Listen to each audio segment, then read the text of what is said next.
Since the dawn of time, man has been curious. And for almost as long, the Vibes Broadcast Network has sought the truth. Investigate, discuss, explore. Okay, maybe in other episodes, but this one is just listen to the vibes. The views and opinions of our guests may not necessarily reflect those of the host or the Vibes Broadcast Network. Listener discretion is advised. Welcome, everyone, to another episode of Listen to the Vibes. And I have here Mr. Maccabee Griffin. And he is, and may I say thank you for your service. He is a veteran. He is a voice actor. He is a podcaster and also into character development for authors, people that need these characters developed. And anyway, we're gonna get to know him and just have a good conversation, and hopefully he can inspire some of y'all out there to chase your dreams. So Maccabee, just tell us a little bit about yourself. Thank you for having me on the show. Appreciate it. And thank you for your service to us veterans for giving us this platform to talk about our issues, or giving our complaints, or just giving our appreciation to civilians who really support us. Yeah, it's my pleasure. My name is Maccabee Griffin, like you said. I am a voice actor, podcaster, host of Beyond the Pen, and a character development creator for authors. I grew up in the theater. I did a lot of things when I was younger to get into the acting scheme. Went to college for it, got a degree in theatrical production, or at least I thought I did. I was one credit shy, and it never happened at that point. And then 9/11 hit. I decided that I needed to do my part, mainly because it was tradition in my household. My bloodline is pretty much almost every male in my family has served our country in some way, shape, or form. And then unfortunately, the Air Force thought I was too insane, which I thought was hilarious in itself. They actually said when I went to MEPS that I needed to talk to a psychiatrist. And when I went back after a couple of days to my recruiter, he said, "We can't get you into the Air Force because they believe that you are, quote, legally insane with multiple personalities." Alrighty. Which I thought, yeah, I know, that's what I thought too. And I was too much in shock, and the first thing that popped out of my mouth was, "And I'm an actor. How do you think I get my characters?" Which in turn he didn't like that answer, so I had to wait for. You should have said, "No, we're not." Exactly. It's a missed opportunity. We're fine. We're not crazy. It's the world that's crazy. Which, that's right. Anyway, it's true. So I had to wait for about 5 years for my file to be expunged. And then I went to the Army, did that for about 9.5 years. Prior to me getting into the military, I met a wonderful woman. I've been married to her for almost 20 years. Wow, congratulations. Thank you. It'll be 18 years and 2 months, September, but we've been together for about 1.5 years, so that's where that 20-year-old thing. So that counts. It counts, absolutely. And then, after I got out, I went to school for a little bit, but couldn't deal with it. Too much stress, had too many things going on, my youngest on the way, getting a new house, and a variety of other things. And so I decided to do the 9-to-5 thing. And then one day I was having lunch with a coworker, and they decided they wanted to watch a bunch of nerdy ass voice actors sitting around, roll dice, and play Dungeons and Dragons. And it inspired me to get into voice acting, and I've been doing it ever since. Wow. Who's the biggest name that you've met so far? The biggest name in general, I would say would be Ember Moon from WWE. That was interesting. It was a quick interaction, but it was fun. And then Bonnie, oh my gosh, what was Bonnie's last name? Bonnie DeFonte, I think is her last name. Don't quote me on that. But she does a lot of voiceover for anime as well as a few other projects here and there. And that was a fun interaction, which was hilarious because I actually accidentally met her when I was looking at dice for myself. And she was looking for one of the other actors that was at the Gen Con in 2019. And after that, I kept on running into her here and there, but it was fun. I've actually met during the USO tours. I've met Kid Rock. I've met. Oh wow! My gosh, what was this? Pickler. Oh my gosh, I can't believe I've forgotten her first name. Country singer. Kelly Pickler. Kelly Pickler. Black comedian, angry comedian. Oh yeah. Oh my gosh. No. I know. I know you're talking about. Yeah. Is it Lewis Black? Lewis Black. Thank you. Yeah, Lewis Black. Plus a variety of other wrestlers that came through with WWE. But yeah, I definitely had some fun with JBL, John Layfield Bradshaw. John Bradshaw Layfield. I can't believe I forgot that. My brain's gone. Hey, I know what you mean, man. All the medicines that they put me on, I'm lucky if I remember my name sometimes. Oh yeah, no kidding. Especially when you have children, it doesn't make it even more fun. Now I know why George Foreman named all his kids George. You would never have to forget. Easier. Exactly. It was just so much easier to remember that. But yeah, that's a little bit about me. Man, the biggest name that I've met in voice acting was Kevin Conroy. Ooh. I'm talking about a nice guy. Oh man. Oh yeah. Yeah. I'm Kevin Conroy, but I'm Batman. Oh man. I think one that I really love would be Peter Collins. Oh yeah. I would love to meet him. But I think the biggest name that I would really be honored to actually meet, because this person actually got me into voiceover, would be Taliesin Jaffe. Taliesin Jaffe is a voice actor within the video game industry, as well as anime as well, and a variety of other things too. He's done so much work, it's not even funny. He's been doing acting since he was like 5. Do you remember Mr. Mom with Michael Keaton? Oh yeah. He was the blonde child. Okay. So him and a few other actors. I mean, Tara Strong. Yes, I would love to meet her. I want to meet Alan Oppenheimer.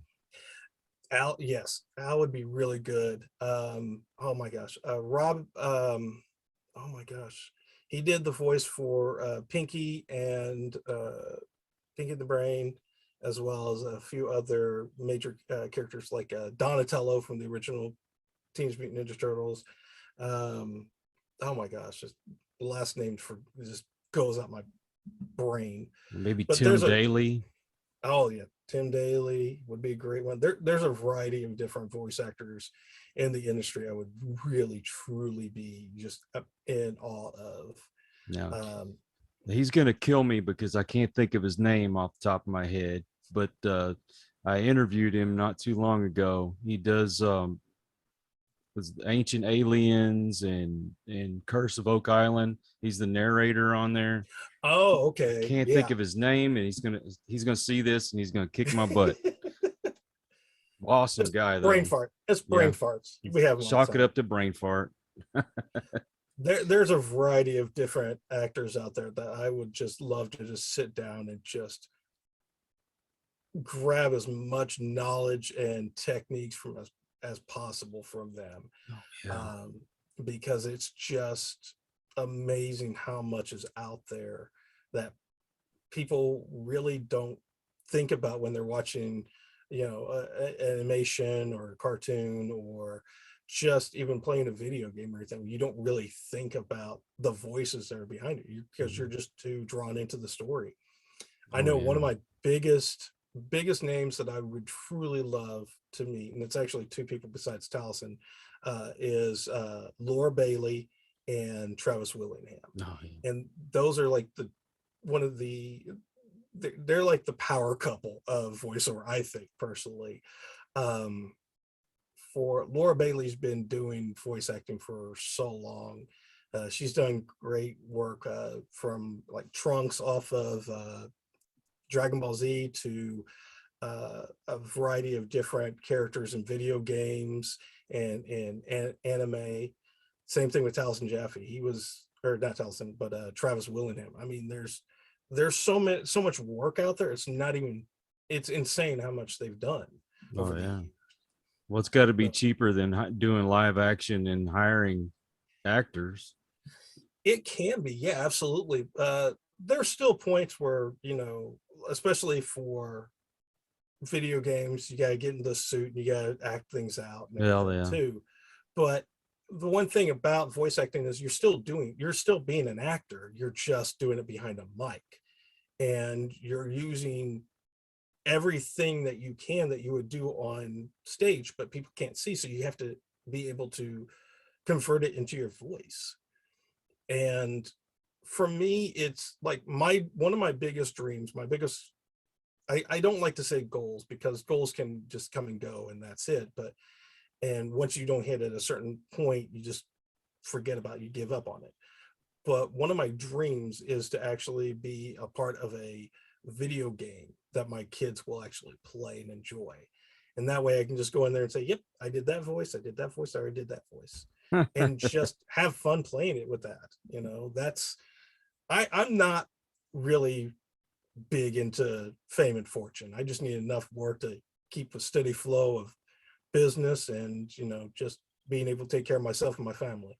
Oh, well, I asked you something though. When you got away from the 9 to 5 and you were able to do something that you really, really enjoy doing, what was that feeling like? Was it like winning the lottery, or how do you describe it? It was very interesting how it happened. So COVID hit. I was working at a pharmaceutical company. And so in the clean rooms, I was a prep operator. So I went in and I would put equipment together so that they could put it into the fill room. I would also clean it when it came out and stuff like that. And with everything that we had to wear, we started having to wear, masks and everything like anybody else did. I just couldn't keep it over my nose. And because I've already had enough hard time breathing, plus, one of our other fun jobs is pushing vials in a machine, sterile machine, to get it into the clean room. Right. And it got so humid. It felt like I was living in Louisiana again. It's insane. And for some reason, I remember, and this was funny, I remember maybe a week or two prior to leaving there, I had a dream with some of these voice actors rolling dice, and it came up a 6 and a 5, or 5 and a 6, excuse me. And I was like, okay, cool, just thinking about it. And then the irony is, the day before they let me go, it was May 6th. Oh, no way. Yes. And so they told me, hey, we can't have you, working in these clean rooms without having the mask over your mouth or your nose. So until you can do that, you can't work here. But once you feel like you can, come back, we'll put you back to work. And I basically took that as, okay, we are done here and we are doing this full time. And so in a way it was relief, but it was also insanely ridiculous how scary it was, because I had something that happened to me that I thought was really good for us. It was bringing money in, but turned out to be not so good. But it got us through those couple of months, and my wife was just getting out of school and starting up to be a radiation therapist too. Oh, okay. So it was one of those that was like, it was a great thing, but then it was something that was really scary too. And it was something that really, honestly, I don't regret it. In fact, I'm actually happy I did it, because of the fact that even though it took me a little bit longer, there's things that I would never have been able to do if I didn't take the full leap. Yeah. Or there were people I wouldn't have met if I'd done it. You being one of them, I wouldn't have never met you. No, thank you. See, there you go. Well, it's funny when whenever I was working, and you get stuck in a job, I mean, let's face it, you worry, well, if I don't keep my job, how am I going to keep up with the bills and take care of family and all this? And so your dreams kind of get put on the back burner. And what happened with me is I ended up developing a disease in my spine, and it deteriorates the bone, and in return that deteriorates the discs. And so I couldn't work. Yeah, degenerative disc disease. Right. I have it too. Yeah. Oh, do you? Oh man. Yeah. Well, It's my bones, they look like you're walking into a cave full of stalactites and stalagmites, and so I can't do all the physical labor that I used to be able to do, and can't sit for a long time, can't stand for a long time, that kind of thing. But I didn't want to just sit around and waste away. So I found something that I enjoy doing. I was already doing podcasting. I never thought about making it into a business. I just thought it was a goof that I would, Oh yeah, absolutely. Trust me, I definitely understand that. I don't really count that as, oh yeah, I went out and pursued my dreams. The circumstances put me there. So I like hearing when somebody can tell me, I actually pursued this, and you made it happen. So I mean, you kind of found out this is what you wanted to do, and you got into it. Yeah, it is that way, but I believe that even circumstances that we don't perceive as just being, those things that push us, are those things that still make us follow those dreams. They push us into a position that we're supposed to be in. There's many of us, such as you, that we have to be a voice for other people. Sometimes we have to give them a platform. And, many times we start out, we don't have anybody really listening. And then over time, the longer we do this, the bigger our audience is, and the better chance that people get a chance to get their story out there. I was medically retired from the military because of multiple things. I had 2 hip surgeries. Wow. I had torn labrums in both my hips. The labrum is the cushy stuff in between the ball and socket of your hips and all your joints, actually. And for some reason, over time, with everything going on that we normally do physically in the military, it basically created these bone spurs in my hips, and it just, every time I would move, it would just rip into it more and more. And it got so bad that they kept on pinching the nerves. So yeah, it was not fun to sit there and have freaking spasms and pain every time you did something. So they had to put anchors in both my hips. I got flat feet, torn ACL in my left knee that healed wrong, partial in my right, 2 hip surgeries, dislocated shoulder, degenerative disc disease in my lower back and neck, and then I still have psychogenic non-epileptic seizures I have to deal with. So I know. Plus I have sleep apnea too. So yeah, I'm wondering, when are they just gonna send me the glue factory? Or I know. Thankfully, there's a ranch across the street or I shouldn't say ranch, but some horses that are across the street. I can always just try to see if they'll, bring them my way. I'll tell you, it seems like every day I wake up and there's something else wrong. Oh And yeah. the arthritis, the degenerative disease, can't sleep, so I got insomnia, all that kind of. Oh my God, that's the price we pay when we, I guess, abuse ourselves through the years. Yeah, it's either that or just getting old in general, The fact that we can actually hurt ourselves getting sleeping makes it even more, it makes it worse sometimes, because you're like, how did I hurt my foot? Yeah, I went to bed fine. how did you put your back out? Oh, I sneezed. Pretty much, yeah. I actually do. Like I went to a chiropractor and he's trying to work my back and everything. He's like, man, your muscles are so tight on your right side. It's like freaking an iron rod is like right there. And it's like when I'm laying down and I sneeze, it's like, oh, son of a yeah. The joys of it all. Now, Sorry, I want to know a little bit more about your podcast. So what actually do you do on there?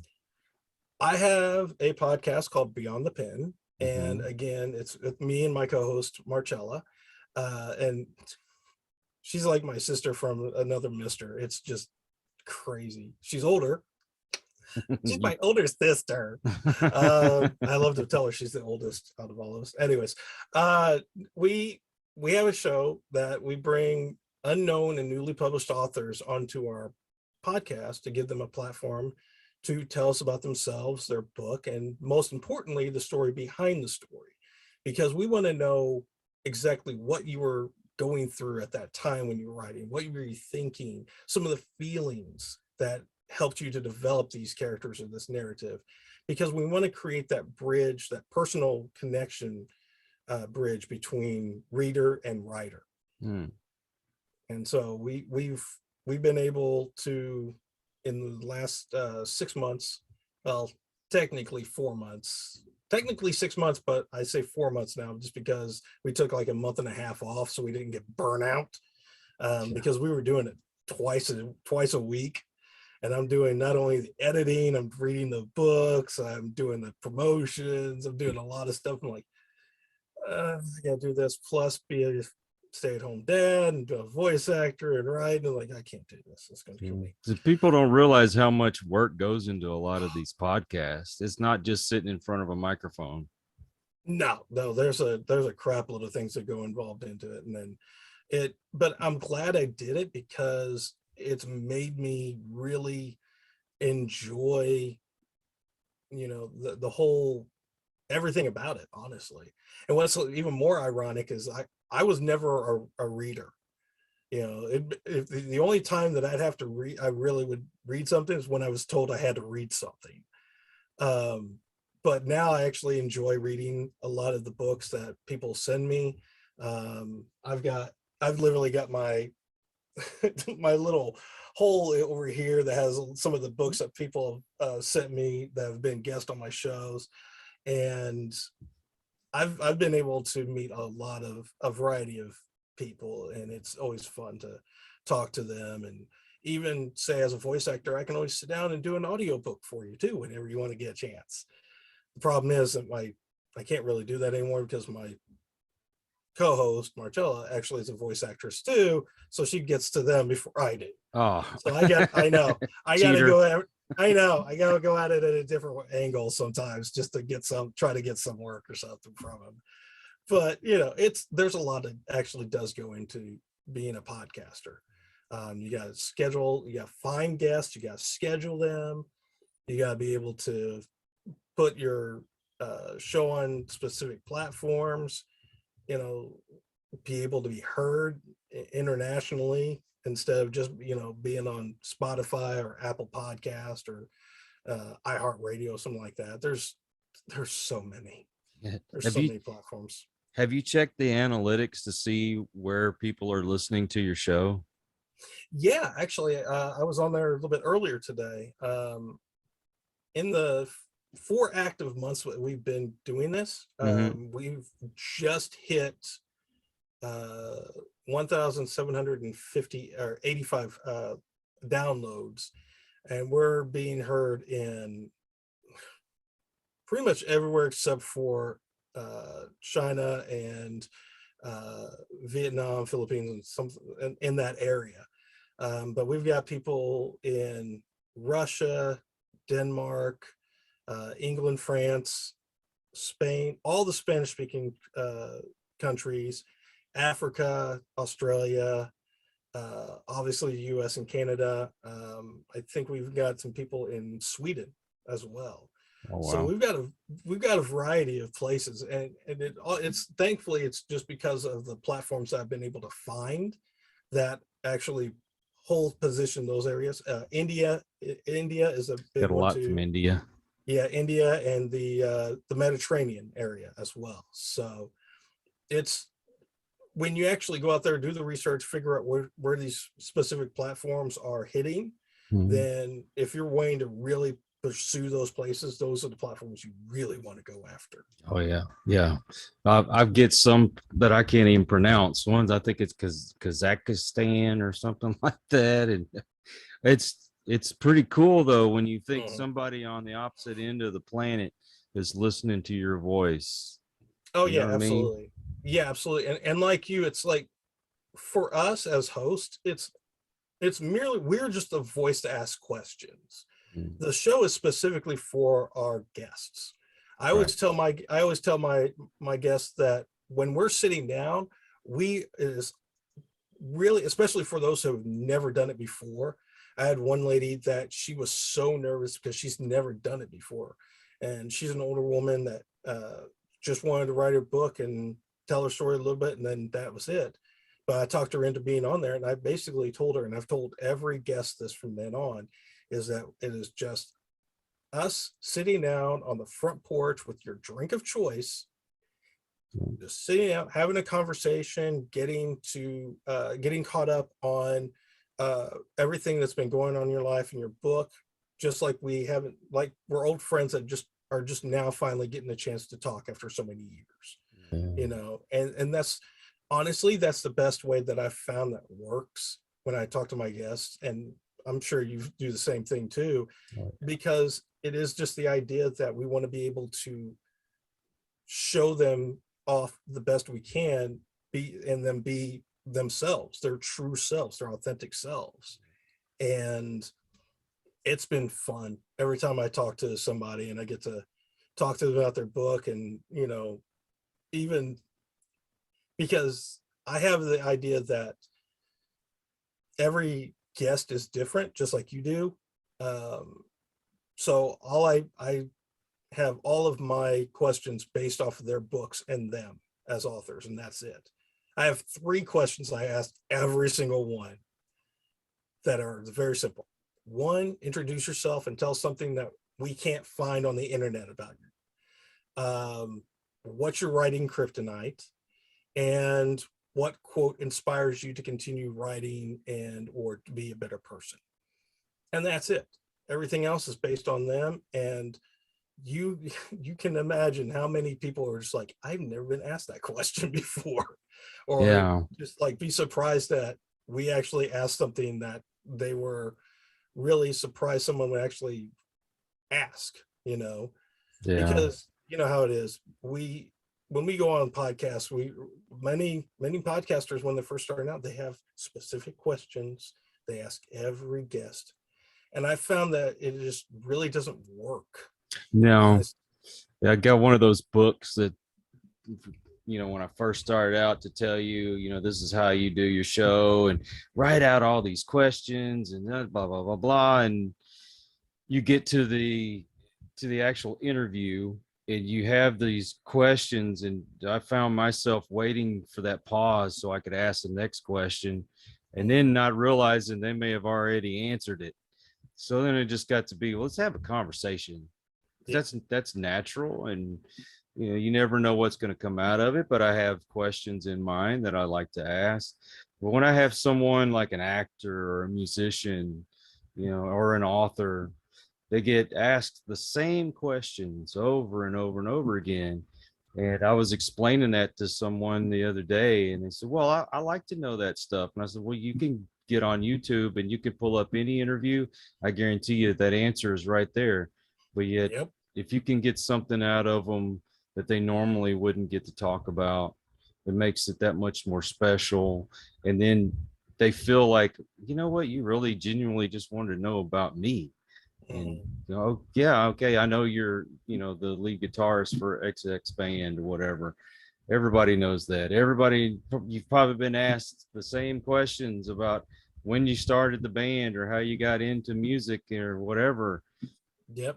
Okay, fine, but let's talk about your childhood. What do you like to do outside, or but if it's an author, of course you want to know their inspirations and things like that. There's it's just specifically about the book, if they're promoting it, why not? Now if it's just an author coming on and if it was Stephen King, I'd find something else to ask him other than, ooh, why did you get into horror? Yeah. What's hilarious that you actually said Stephen King was that, because Marcella, that's her guest of the decade that she would love to interview. If we could ever get Stephen King on our show, I'm telling you right now, she would flip out. She would not be able to even talk. She would be in awe of this guy too much. But you're right. It really is like, if you want to have a true connection with your guest, don't ask the regular questions that everybody else has already asked. Do your research, watch some of the interviews they've been on, and write down the questions that they have asked. If it's something you really wanted to ask, well, then you already got your answer on that, so you don't ask that. Exactly. There's plenty of things. There's plenty of places online that you can go to that have like, these are questions you ask actors or authors or just a variety of different things that can give you inspiration to change it up a little bit. Like you said with tell me about your childhood kind of thing. There's a lot of different things you could go with the childhood. Okay, what was the first song you ever learned to play? Yeah, something like that. What was the first guitar you had? Or was there a certain spot that you remember the aha moment of when you went into this specific music shop? What was the music shops called that you went to? Do you remember who it was that actually handed you that guitar? What was the thing, the events surrounding that day that you finally got that guitar in your hand that made you say, I'm going to do this for the rest of my life? There's so many different things that you can ask.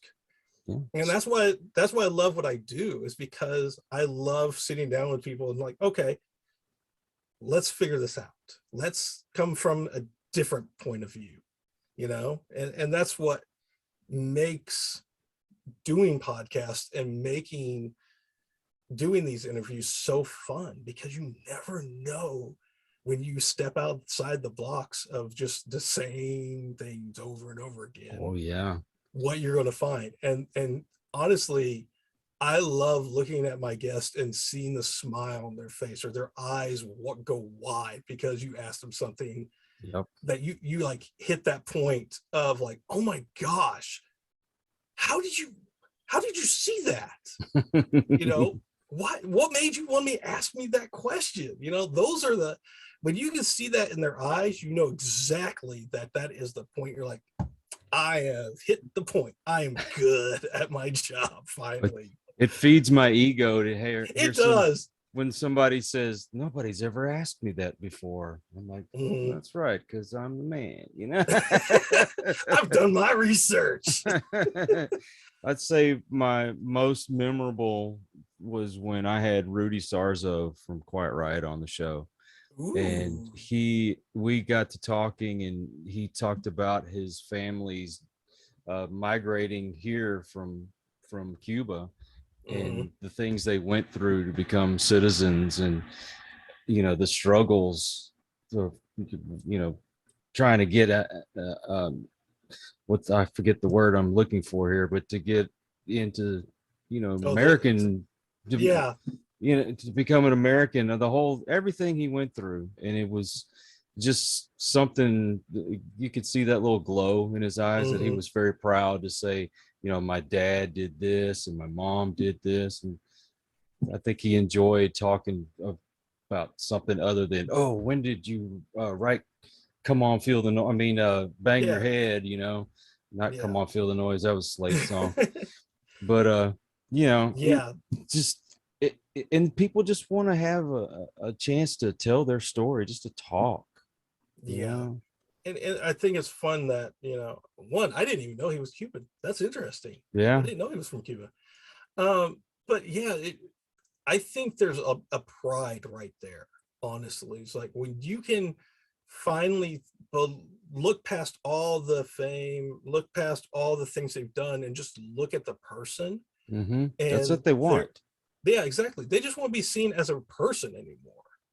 Because, a lot of times people just look at their work, which is great and all. Don't get me wrong. Having a legacy of work is great, but being a person, being an actual human being and seen as that instead of a name or a brand or whatever they're looking for at that time, or sponsorship, the money. I mean, that's what really drives us. That's what's hilarious, is that my podcast was originally going to be called Your Legacy, because I always believe that every story is unique and it should be told.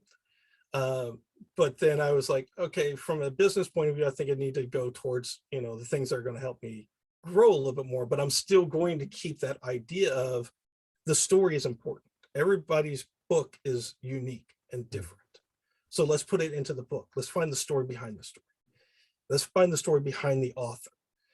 And that's why I think personally, a lot of people really enjoy looking at these genealogy shows, like Finding Your Roots, or Who Do You Think You Are, or things like that, because it's always interesting to see the real stories behind people, especially the celebrities, because we only see them as a certain thing, whatever they present to us. But when you're able to see them as a person, as somebody from a long line of people that have been through hell and high water to get to that point, I mean, come on, those are the stories that we all want to live. Those are the stories we all want to hear, because that makes them like they're us, like they're real humans. Like for me, I'm going to tell you something that's really interesting, that's very weird for me. I grew up with hillbillies. Okay, I'm not talking about like you sure got some pretty teeth. I mean, like I had a raccoon as a pet type of hillbillies. Okay, my adopted dad was a single dad that was a prison guard. Okay, and during the time that he was at work, next door neighbors became family to us. Mm-hmm. He knew them because he grew up with them, but they are so hillbilly that, you've got your rednecks that have all the animals on the walls and stuff like that. But when your mom, who helped raise you, and I have to call her mom, this 5'0" of a woman that's like barely $110, will still kick my Kahootie to the moon and back. I'm serious. I'm so afraid of this woman. I love her to death, but I'm still afraid of this woman. I know the feeling. And she's like 75, 80 years old. I'm like, nope, not going to touch that one. But I remember when my youngest was still teething, my mom, and I love her to death for this, she goes, you know what you need to get? You need to get him a mole foot. I'm like, wait, what? Did you just say a mole foot? Like, yeah. You get a mole foot, you put it in a little pouch, you put it in the freezer for a bit, and you give it to him right after that. I'm like, thank you, Mom. That's not going to happen, though. But that is as country as I get. And I was raised by that. And I love them to death. And I have so many stories just based off of them alone. Wow. And you say you grew up in Louisiana? No, I actually grew up in a very tiny town that's called Staunton, Indiana. Oh, Indiana. Okay. I Yeah. could have sworn I heard you say Louisiana a while ago. Well, yeah, because I was stationed in Louisiana. Oh, okay. Okay. Yeah, I was stationed at Fort Polk in 2010 to 2015. Yeah, my wife grew up in oh, what's the name of that place? Got there close to Morgan City. I can't I remember the don't name know. of it now. But anyway, yeah, I know what you mean. It's funny because you go to some of the houses there and you see like a rundown looking place, but then you get on the inside of it and it's immaculate. I mean, it looks like a Mhm. rich people's houses. I'm like, how is I mean, why do y'all have the house looks like that on the outside, but so great on the inside? They said that they do that so people will think you're poor and they won't break into your house. I'm like, well, that makes Yep, sense. it does. It honestly does. And here's the great thing about living that life is that when you grow up with not a whole lot of money, but a whole lot of love, you're Hmm. able to see things entirely different from other people. And I remember the first time that I made that comment. I was probably around 6 years old or something, and my dad was going to go out with my mom at the time, and they were going to have fun, and so they dropped me off at his best friend's mom's house, and they had a bunch of stuff on the porch. They had the freezer out there and just junk, and I was like, Dad, I am not staying here. This is Look at this. And he smacked me in the back of the head, and he said, never judge a person by where they live. And I tell you, to this day, that woman was the one of the greatest women in my life. She taught me so much. Plus, it was the first time I actually watched Star Wars on VHS. Greatest day of your life. One of them, yeah. But the fact is that she gave me so much love. She didn't have a lot to eat in the house, but what she did have, she was willing to share with me. Hmm. She was willing to treat me like I was her own grandchild. And because of that one moment, you know, I was able to see the world in an entirely different way. And I cannot thank my father enough for doing that for me. It's just when you grow up in that kind of environment and you got the love that for like my grandparents, they were basically my parents. Mhm. I was there every weekend and spent my summers there, and they practically raised me. And they taught me the value of a dollar, of working hard, of treating people like you want to be treated. Mhm. And I wouldn't cuss in front of my grandpa. Even as a grown man, I wouldn't cuss in front of my grandpa. Mhm. And I respected him that much that I acted up once. One time did I act up in front of my grandpa. He took a paddle to me. It hurt my feelings more than it hurt my butt. Yeah. And I never would sass back or anything again after that. So I know what you mean, man. This is something about growing up in that loving environment. You don't need a bunch of money. You don't Yeah. need a big fancy house and fancy cars. It's just, you know, we make kites. Get a couple of pieces of a stick or whatever, and then Mhm. some string, and get you some like homemade glue, and you put this kite together, and you get grandma give you some old rags to use as a Yep. tail. And man, we had a blast Oh yeah. Yeah. building our own forts and all that kind of crazy stuff. Yeah. Different time, different place. So I know they taught you the value of earning your own money. And what was your first job? My first job was actually a working at a movie theater Oh, when I wow. was 14. Yeah, when I was in movie theater at 14. Um, and it was really interesting to be 14, because technically I wasn't supposed to be working until I was like 15, 16 years old. But they allowed me to work there, and it was fun to actually learn something different, learn to how things worked, and to be in position of just being able to be one of the cool people every once in a while, because like, hey, what movie's coming out this weekend? You already know, you give them like, okay, cool, thanks. I don't know. But other than that, it was really just working at worked at a Pizza Hut when I was a kid, and then I did community theater, and I would do interning through that, and I learned a whole lot from a lot of the actors I worked with, whole lot. Some of the stuff I should never have learned, and some of the things I wish I could unsee, but it was fun. It was fun to do that. So I'm assuming you had aspirations of wanting to be just an actor, but since that obviously you're not in Hollywood and making big budget films, do you find it disappointing, or are you glad that you didn't get to go down that route and you're doing what you're doing? Some days I really would like to have seen where I could have been at if I had stuck with it at that time, instead of letting fear actually take control. But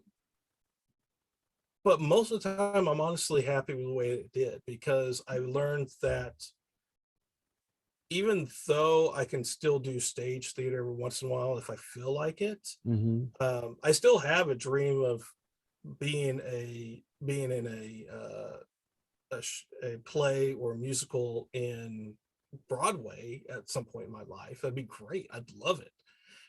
If it doesn't happen, it's not going to kill me, but it's still something I would enjoy having. It's one of my dreams I have up here.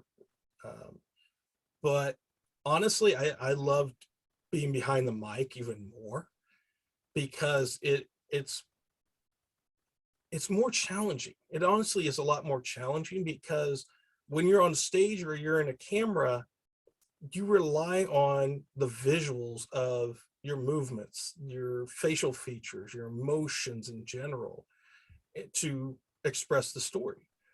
But when you're behind the mic, you have to put all of that in a voice.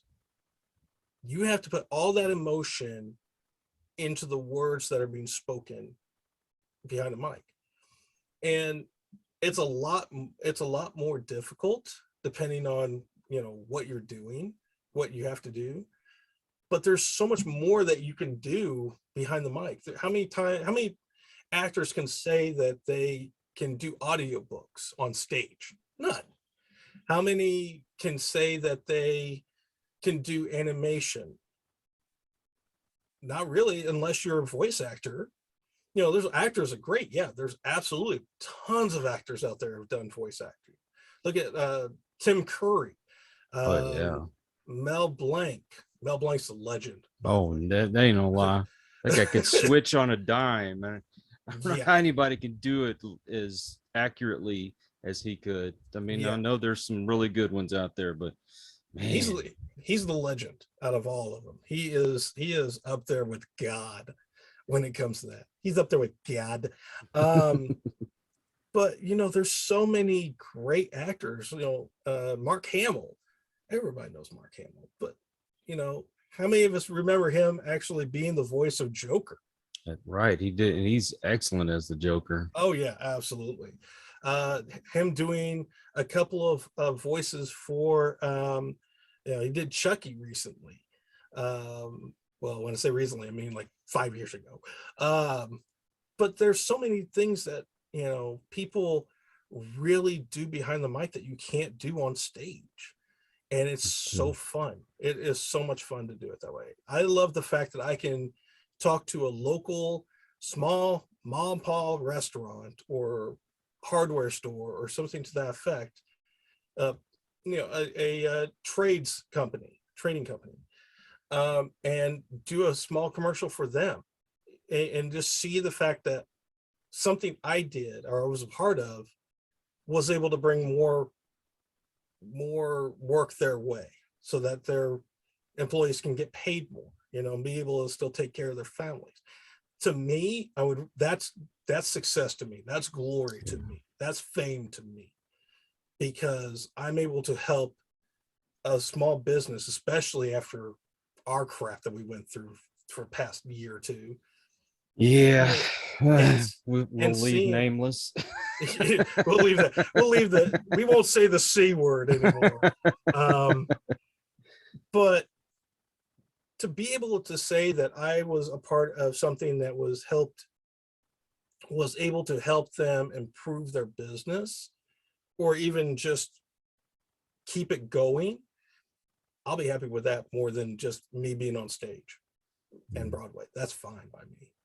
Well, you watch some of these movies, and you see a lot of these actors will be using their gestures and things like that to get what they want to say out. But if you actually listen to them, it sounds like they're reading. Sounds like they've got a cue card in front of them and they're reading, honestly. And so you can't be that way if you're, voicing a character in a video game or in a cartoon or anime, what have you. You have to put that emotion in there, and if you're not good at it, forget it. I forgot to mention another one I really enjoy is Phil Lamar. Oh, yes, the guy comes up with some great stuff. Oh, yeah, absolutely. I mean, he can sound like a little kid or he can sound like a grown man. Very emotional. All these that we've talked about, they've got some great emotion to them, and that's why they're so successful. Even one that most people wouldn't think, and that would be Jeff Dunham. Oh, I love Jeff Dunham. Think about all those characters behind the mic. Jalapeno on a stick. What? Oh man, Walter's my favorite of all of them. Shut up. I love Jeff Dunham. Oh yeah, but the fact that he can do that on stage, but he can still give you that same acting skill, those same characters behind a mic. I mean, it doesn't matter if they're there being seen or not. He can flip it on and off like that, and that's the great. I love doing this. That's why I love creating characters. That's why I love making up characters. That's why I love giving them a voice, because it's so fun. What other career, or what other career pays you to pretend? That's right. And here's the other great thing about being an actor is the fact that, and I think it was who was it? It was I think it was Tom Hanks that said it. So either Tom Hanks or Matthew McConaughey. Yeah, it was Matthew McConaughey. He said that one of the greatest things about being an actor is that you learn something new every part. You learn something new about yourself, and you learn a new skill too. Think about all the characters that we play. We have to learn a certain thing about them. You got to learn a certain job. If we're playing a pilot, we need to know what a pilot goes through. We got to learn the technical wording. We need to know some of the gestures, the movements, the stress that they go through. Same thing with any other job, any other career. And that's the great thing about being an actor. I learned more from being an actor and being a host than I would when I was in school. I love history. The reason why I love history so much, one, because I know if I know it, then I can't repeat it because I already know the outcome. But the other thing is the fact that I can actually sit down, create a character, and use historical figures or historical events as a baseline, and then just twist it on a dime and just make it something new. And there's no other career that allows you to do that besides being an actor and writing. Some of the best acting I can say that I've ever seen in my life was Heath Ledger being the Joker. Oh my gosh, yes. And he did a lot to take on that character. Mm-hmm. And say what you want. I mean, when I first saw that he was going to play the Joker, I'm like, really, Heath Ledger? Come on. Mm-hmm. And then I saw his performance, and I'm like, oh my God, nobody else could ever play this part again. No, He was they can perfect. try. They can try. And here's the great thing about the Jokers. Every one of them have a different perspective of the Joker. Heath Ledger's was a lot more realistic and psychotic. Mm-hmm. That's the difference between all these variations, because you've had the playful ones from the 70s up to Jack Nicholson putting his little spin on it, being a little bit crazy but still being wacky about it. Then you had Heath Ledger, psychotic. Then you have the newer guys. I can't remember the guy's name, forgive me. Well, there's Joaquin Phoenix and Joaquin Phoenix. Yeah. Joaquin Phoenix brings a different outlook to it too. Yeah, he did a great job. Don't get me wrong. Yeah. But it's not the same. And that's the great thing about being an actor, is that you don't have to be like anybody else. When you're coming to a specific character, you're putting your spin on it. Yeah. You're not, because you can't be anything like the other ones. You can try, but it's not going to succeed, because they're always going to say, oh, that guy did it better than this guy did. And when you can put your spin on it, it makes it so much better, because then people are going to realize when they're looking at it, it's like, he may not have been the best version of it, but I still like what he did. Or he had such a great idea about that character. I mean, it was the best I've ever seen. Like we say, Heath Ledger. Oh yeah. But there's so many different things. Something special about that. I mean, something really special about that. Now, you know who Evan Peters is? I believe I've heard the names for it, but I can't remember. Yeah, he would. If you've seen American Horror Story, he's in every one of them. Okay, I know what you're talking about. Yeah, that guy, to change characters like he does. Mm-hmm. There's something special about that dude. If he doesn't end up winning some big award or something for a movie, I'll be surprised, because I don't know how to explain it. Yeah. There's a lot of things about actors through the generations that I really enjoy. I really like watching a lot of the older stuff. Like my era of history that I really love is between the 20s and the mid 50s. Mm-hmm. I love those eras, especially in the golden age of Hollywood, because there were so many different types of characters that were played. And it didn't matter if it was old, it was a different time, a different place. We don't do that anymore. No, it doesn't matter. It was still the interactions that you got. It was still the characters that were given. Amos and Andy are considered not the best choice when looking at African Americans, saying we're all dorky, we're not that smart, and we scare easily. It doesn't matter about that. It's the fact that those gentlemen took those roles and made it iconic for them. That's why their names are still known today, because of the fact that they put their entire self into the character. And the same thing with, a variety of other people that I love watching. Clark Gable, Cary Grant, Spencer Tracy, Humphrey Bogart. I had his Errol Flynn. Harold Flynn. Harold Flynn is just that guy. I mean, he was crazy as a loon, but he's great. Man's man, ladies' man. The ladies' man. Yeah. Jeez. There's so many people, especially even when the actresses. One of the women that I really love was Mae West. Oh yeah. Mae West was the original Marilyn Monroe. I don't care what anybody else said. She was the original. She had a smart mouth. She had the look. She had the curves. And she was somebody that she was brought up in Brooklyn. I still say, I think it's Brooklyn that she was born in. And she took that in every single character she ever played. But she was still so well known because of the fact that she didn't care what other people think. And the fact is that she was an actress on stage for a very long time, but she wasn't discovered until she was in her 40s. When they found her and she was like 40, 41, that was it.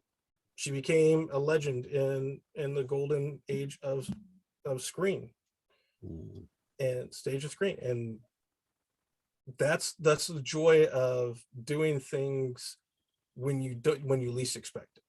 You know, I went to school for being an actor when I was younger, but I didn't start acting honestly until I was probably 39, 40 years old. And I'm happy with it. So that's the whole idea of that. It doesn't matter what your age. It doesn't matter. That's right. If you got a dream for it, do it. I mean, I didn't know this is what I wanted to do because of, let's face it, this kind of thing we didn't even know about back in, you know, our day. But here I am in my 50s and I'm doing something that I really love to do. And I can't imagine doing anything else. Yep. But speaking of characters, you develop characters for other folks. So tell me a little bit about that. Yeah. So one of the services that I'm doing, and I'm really glad you brought that because I'm trying to, because the service is so new and it's not a lot of people out there that do it. I'm honestly looking for 25 authors to work with during the service as a beta service. And the reason being is that I'm really trying to get this out there for people to really look at, because when you're a new author or you're a new creative writer or anything of that aspect, it's really hard. One of the biggest things that's really difficult for authors, and I've had plenty of authors tell me this, so I have research on this, is that the characters are the hardest to come up with. Storylines are easy to come up with sometimes because you have inspirational moments and events, but the characters to tell the stories are the hardest to come up with. And so what I do is I have a couple of ways that I do it. One is I literally sit down with you and just talk it out.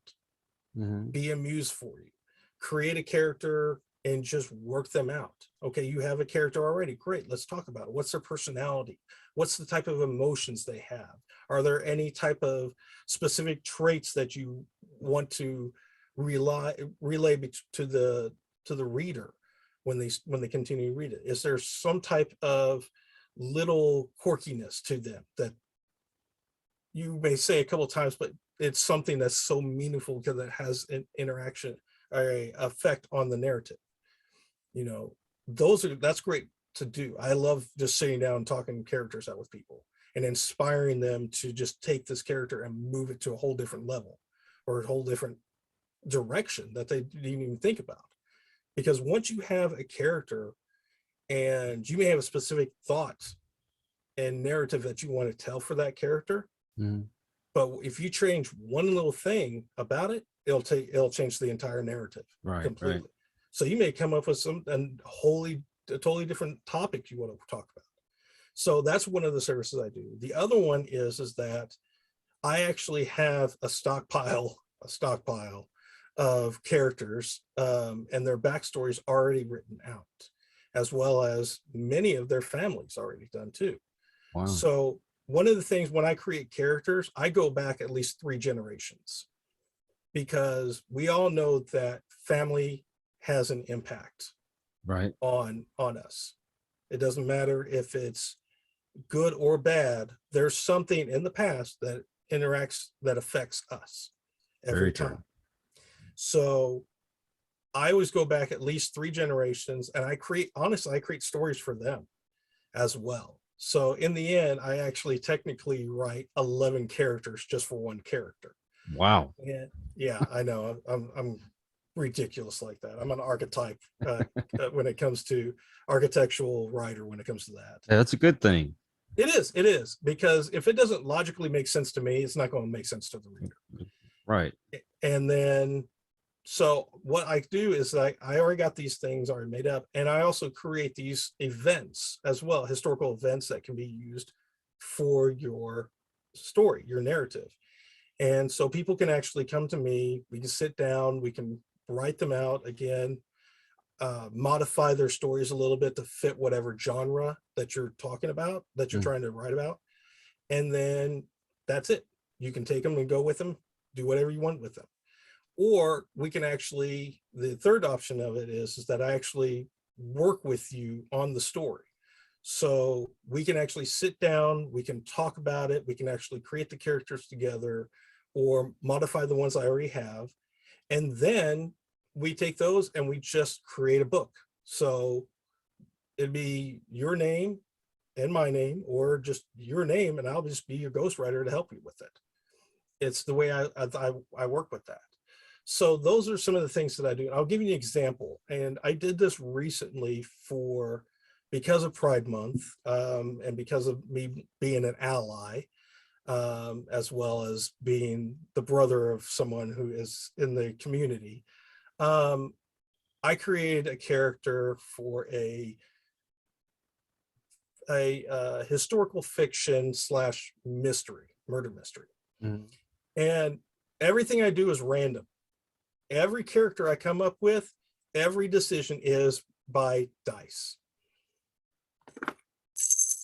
By dice. All righty. So I created a character. The character is 78 years old. She's a female, and she is a lesbian. And many people will look at me and like, "Oh, what do you have to? You don't know anything about the lesbians culture." I was like, "Actually, I do. I have one. I love women myself, so that helps on that part." No, but I also know people who are lesbians or within the community. They're bisexual, whatever the case may be. So I actually have people to help to make sure that I'm saying things right or I'm doing things right. Right. So one of the things I did is I took that same woman, and I can usually create a character backstory within an hour, give or take. Because I do it so much. D&D, I love it. So I created this character. Her name is Clara Joyce Wilson.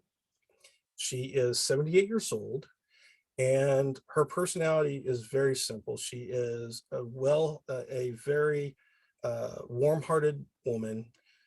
She is very optimistic, and she's very talkative. But there are also certain things about her that she can come off very unauthentic or very obsessive compulsive in a way, self-absorbed. She can be very selfless as well. And when I take those personality traits, those are the things that really help me to create the character themselves, because I believe the psychology is the one part that's really going to help create that empathy between character and reader, or is going to actually transport the reader into being that character. Anyways, so one of the things that I created for this was that the event was based off of actual events, sadly. One of them is the Buggery Act of 1533. Do you know what that is? I have no idea. Okay. So Henry VIII, back in 1533, created an act that made sodomy a capital punishment, and it was approved by the Parliament, the English Parliament. So they created this act not to really enforce sexual orientation much and just police that, but it was merely a way to create something that was the split between church and state. That was one of the bigger ones. And this act was established up to 1861. Through that whole time, I think there was about 100 cases where people were put to death, or they were put into the pillars with the stockades, or they were imprisoned. And this had this changed over the years into during World War II. Instead of it being instead of them being killed, they would be imprisoned for 1 to 2 years, and then obviously given the pill to basically sodomize themselves internally, chemically wise. Or not sodomize, Castrate. castration, yeah, chemical castration. Thank you. So this was a big thing that was in England during that time, and homosexuality didn't become legal until 1961 or 67, 1967. And then, of course, there was also I hate this one so much, the anti-gay purge in Chechnya in 2017. And this was an actual thing that happened is that the government went through, and if they found out that you were homosexual, that they would kill you. They would take you to a concentration camp and they would imprison you, or they would completely take you out. Now, the reason why they say it didn't happen, and I love this quote, is that the leadership said that there would be no need for the government to come through and do this and police homosexuality, because homosexuality doesn't exist in Russia or in the area. Because if they did, then the family would take them to a place of no return, or honor killing. And sadly, there's, again, researching, there's at least, I think the number was 5,000 every year. Wow. Of honor killings around the world. And it's sad, but it happened. And you can't take that. You can't change the facts there. Man. So basically what I did is I took those two things as a baseline, and I created this act of within the story that basically made, again, took into the modern times, up into the 60s, and made, like the purge, it made it illegal. So if you were found to be homosexual or knew of someone that was homosexual and didn't report it, then you were put to death, which put a lot of fear within the communities, the nation itself. So within the story, as she was growing up, she didn't really notice that she was really falling in love with women until she was around 18, and she fell in love with a woman. Her name was Janice. And obviously they fell in love. They were together for a very long time, but they had to do it in secret because, one, families didn't know of this until the Paladins of Truth came into order and took control, like the Nazis did during World War II, and put it out as, we are going to purge this nation of anything that is chaotic, or of anything that is not holy, like righteous. And so she had to really, her and her lover, Janice, had to hide their love from everybody. So they had to play the game. You know how it was in the 60s, you know, women had a certain position, they had their role they had to play, and that's what they did. Well, during that time, again, she was married off to a detective. Her lover, Janice, was married to a businessman, but Janice was also a policewoman. And during the time, they would get together once a month for a weekend and go to a specific area. They would change hotels every once in a while just to make it like they were just traveling to the US. And they would just be able to be themselves. They would be lovers again, just finally be themselves instead of this unauthentic thing. Right. And after a while, the husband started to see certain things happening that made him wonder. And once the act was put in from Parliament, or from these Paladins of Truth, it basically allowed any official to deputize anybody to be their right hand. So there was a lot of vigilantes that would just purge the areas if they Right. ever found anything out. So her lover, or her husband and her lover's husband, found out and took Jenny's away. They got rid of her. They killed her, and left a letter with her handwriting saying that she just couldn't be a lover anymore to her, that she couldn't be this thing that she wasn't anymore.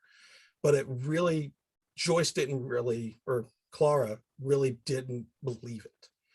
And so over time, Clara would start to really look into this because no one else was doing it, because again, she was found to be homosexual. It was a purge. No one cared. But she found out it was the truth and decided to do something about it. And so she made the decision to tell her husband, you know what, you guys have been working too hard. Why don't you go up to the cabin, take a weekend off, and just go fishing, enjoy yourselves. And so they took this and did. And one night, after saying she was going to do something, allowed her mom to watch the children, she went up to the cabin, found Janice's husband by himself, and she was dressed in everything to cover her whole body, and also she was on stilts to give herself a little bit of height, because she is she's like 5'3", 120 pounds. Wow. And so she made it to where she's taller, to where she had a gun and she shot him and his body fell to the couch. And when her husband came in and saw this, she held it up to him, told him to move over to the table, and told him, basically said that, I know the truth, I know what you did, and I don't want to hear anything. Put the gun in the hand of Janice's husband and shot her husband. And then, just to get rid of all of the evidence, she actually burnt down the entire cabin. Because again, no one cares if homosexuals are killed in this area. And so she basically made it to believe that by forging letters with both of their handwriting to make them believe that they were lovers. And so over time, no one really cared, understood what was happening. And because of this now feeling of freedom and just being able to be herself, she felt like she had to have a voice within the fight against these paladins of truth. And over time, she did research and started to realize that they were hiding something. And so in turn, she found out that the faces of this group were actually either homosexual themselves, or they were what's called HOCD, which is a homosexual, the fear of being a homosexual, or believing that you have the capability of being a homosexual even though you don't want to be. It's an actual disorder. And it really is. And so because of these actions, these beliefs, these feelings, she was able to create this rebellion against them, to remove them using blackmail, to be removed from power.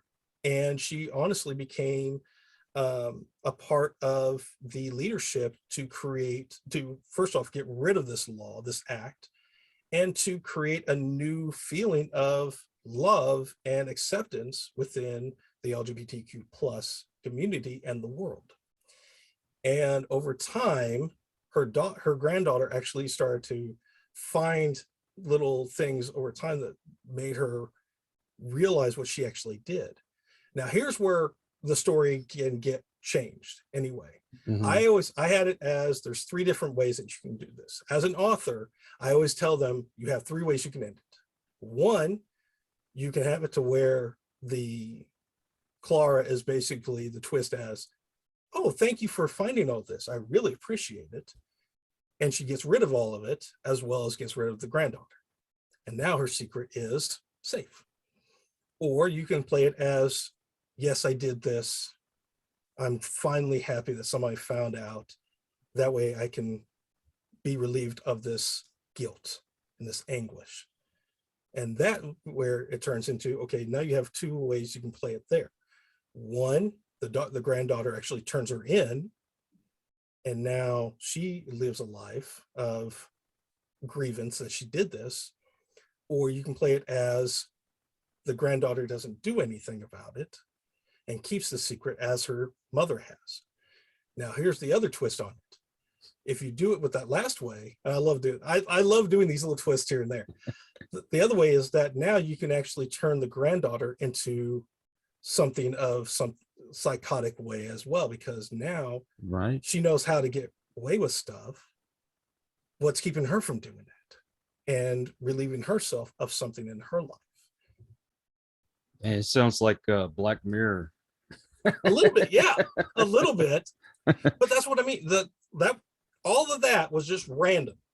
Every question that I asked was random when I rolled. Wow. Now somebody's going to steal it. I don't care. That's fine. I've already put it on the internet. I honestly have. That one I have no problem doing. Because trust me, I got a lot more of those characters, to be honest. Man, I tell you what, I could sit here and talk to you for another couple hours, but unfortunately we have to end the show. But, we can do this again though. Absolutely. Absolutely. We need to keep in touch and do this again. Yeah, but, absolutely. Now you have a website? Yes. You can go to macgriffinvo.com. macgriffinvo.com. Griffin. Mackgriffin. MOUSE. Yeah, pretty much. V as in Victor, O as in Oscar.com. I will put that link in the description. Now, what about social media? You can find me on Instagram at MacGriffinVO. You can find me on TikTok as well as Twitch. Twitter at MacGriff909. But you can also find me on Facebook and on LinkedIn under Maccabee Griffin. I'm also in Clubhouse under MacGriffio and on the Wisdom app as well. I don't get on there very often, but you can find me there. Same thing. Yeah, you're all over. Gotta be. You gotta be. You really do. You have to be.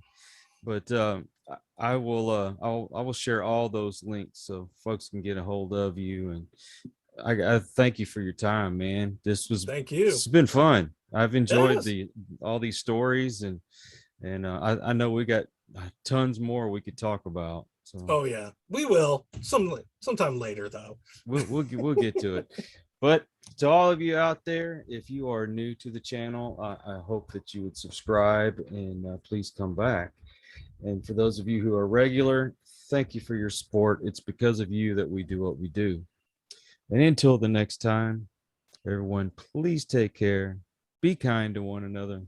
God bless and peace. We hope you enjoyed this episode of Listen to the Vibes. You can catch us on Buzzsprout or wherever you listen to your favorite podcasts, and on YouTube.